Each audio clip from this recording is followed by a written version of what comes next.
এখনই ভিডিওতে দেখলে আমার নামে প্রায় 50টা ভিডিও পাবেন যেখানে আমাকে গালাগালি করা হয়েছে। ডিজিটাল সিকিউরিটি একটা মামলা করলে আমাদের প্রত্যেকটা উপদেষ্টা পদে 300-400 মামলা করতে পারতো এতদিন, কিন্তু কারো মনের মধ্যে ডিজিটাল সিকিউরিটি অ্যাক্টের মামলা খাওয়ার কোনো ভয় নাই। মানুষ একদিকে বলতে থাকে কই সংস্কার কই, কই সংস্কার কই, আবার আরেকদিকে বলতে থাকে যে এত তাড়াহুড়া করছেন কেন। দুইটার মধ্যেই ব্যালেন্স আনতে হয় এবং আমরা অনেক ধরনের সমালোচনা, এখানে তো খুব গঠনমূলক সমালোচনা হয়েছে। আমরা যে সংস্কারের কথা প্রসঙ্গে বলতে গিয়ে বলে আমাদের মধ্যে সবচেয়ে বড় সংস্কার হয়েছে আমাদের সমালোচনা করার, নিন্দা করার, গালাগালি করার যারা সরকারে আছে তাদের যে অবারিত স্বাধীনতা, এটা বাংলাদেশ, পাকিস্তান, ব্রিটিশ এই গত 200-300 বছরের ইতিহাস এটা কখনো ছিল বলে আমি জানি না। এখনই ভিডিওতে দেখলে আমার নামে প্রায় 50টা ভিডিও পাবেন যেখানে আমাকে গালাগালি করা হয়েছে এবং আশ্চর্য সব ঘটনা, মানে কোনো কারণ নাই, টারণ নাই, যা ইচ্ছা, যেটা ডিজিটাল সিকিউরিটি একটা মামলা করলে আমাদের প্রত্যেকটা উপদেষ্টা পদে 300-400 মামলা করতে পারতো এতদিন। এটা তো অনেক বড় সংস্কার যে আমাদেরকে যা ইচ্ছা বলা যাচ্ছে, যা খুশি বলছে মানুষ, কিন্তু কারো মনের মধ্যে ডিজিটাল সিকিউরিটি অ্যাক্টের মামলা খাওয়ার কোনো ভয় নাই।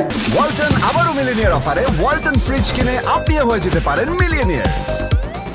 কারো মনের মধ্যে আপনার স্পেশাল পাওয়ার সেক্টরে কোনো ভয় নাই। এই যে একটা আমরা সমাজ, এই যে আমরা একটা সরকার ব্যবস্থা কিছুদিনের জন্য প্রতিষ্ঠিত করতে পেরেছি, এটাও তো মনে হয় এক ধরনের সংস্কার। ধন্যবাদ।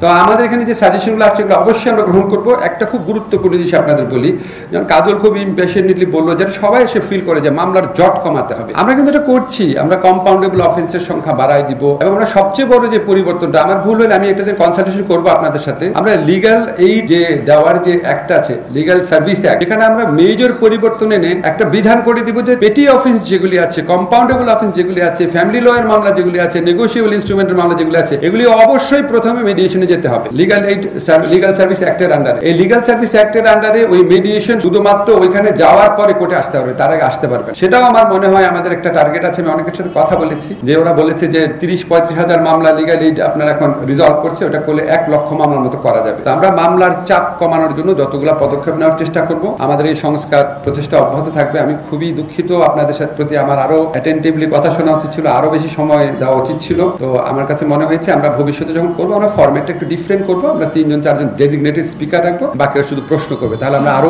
ইনডেপথ আলোচনা করতে পারবো। আমি আপনাদের কথা দিচ্ছি, যারা এখানে খুব ভ্যালুয়েবল সাজেশন দিয়েছেন আমরা আবার তাদের সাথে যোগাযোগ করব, তাদের পরামর্শ নিব ইনশাআল্লাহ। আমরা চলে যাওয়ার আগে একটাই আকাঙ্ক্ষা আছে আমার, আমি যে দায়িত্বটা পেয়েছি, আমরা এমন একটা আইন এবং বিচার ব্যবস্থা এমন একটা উন্নতি করতে চাই যে ভবিষ্যতে কোনো শাসক যদি অত্যাচারী হয়ে উঠে বা রুল অফ ল লঙ্ঘন করতে চায় বা স্বেচ্ছাচারিতা করতে চায়, তাদের জন্য কাজটা যেন যতটা সম্ভব কঠিন করে যেতে পারি, সেটা আমাদের জন্য দোয়া করবেন। এটাই আমাদের একমাত্র প্রত্যাশা।